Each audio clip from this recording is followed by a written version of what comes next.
और मैं तुम्हें बताती हूँ मैं क्यों इतना इंटरेस्ट ले रही हूँ। इसका जवाब है मेरे पास। एक्चुअली ना मुझे तुम्हें बहुत तरस आता है। मतलब अच्छे खासे हो यार, गुड लुकिंग हो, स्मार्ट हो, अच्छी जॉब है तुम्हारी, अब तो तुमने गाड़ी वाड़ी भी ले ली है, तो फिर क्यों इस तरह गुमशुदाओं की तरह रहते हो? थोड़ा हंसा बोला करो। और अगर तुम मुझसे इतने ही प्यार करते थे ना तो जाने क्यों दिया उसे? मैं तुम्हारी जगह होती ना, मैं उसे कभी नहीं जाने देती। गुस्से में तुम उसका नाम लेना भी नहीं भूलते। बात सुनो मिस्टर, ना ही मैं वो हूँ और ना ही मैं तुम्हारी कजन राबिया हूँ जो तुम जो भी कहोगे मैं तुम्हारी सुनती रहूंगी। समझ में आई? आइंदा मुझसे बात करने से पहले ना सोच लेना। वैसे ना मैं तुम जैसे लोगों के लिए बहुत मुफीद हूँ। मैंने सोचा तुम्हें फायदा होगा कि नहीं भाई, तुम तो इन सब चीजों से बाहर ही नहीं आना चाहते। कितनी उम्र है तुम्हारी? अभी जानती क्या हो जिंदगी की हकीकत के बारे में? आगाही आजाब है मिस्टर मैनेजर, जानते हो ना। खैर ना करो मूड ठीक, इससे अच्छा तो मैं कोई मूवी ही देख लेती।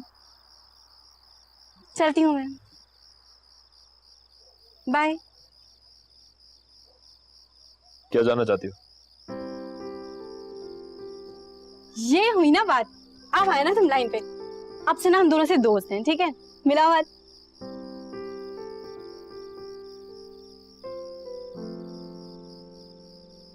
क्या सोच रहे हो, मिलाओ हाथ। चलो बताओ।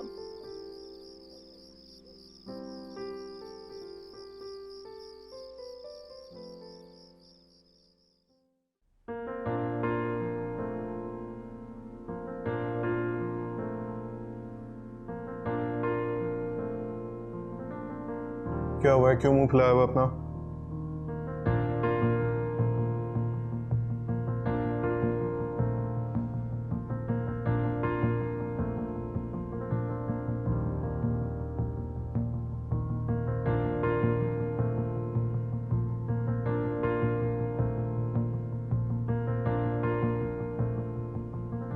बात सुनो, घर पे जब कोई आए तो अपना मूड ठीक रखा करो। कि क्या तुम अम्मी से मिलते ही रोना शुरू हो गई? क्या बताना चाह रही थी तुम उन्हें? हाँ, और वो क्या सोच रही होंगी? अदनान, वो माँ है मेरी। मैं सारी जिंदगी एक पल के लिए भी उनसे कभी जुदा नहीं हुई, और अगर इतने गैप पर तो मुझसे मिली तो ऐसा हो जाता है।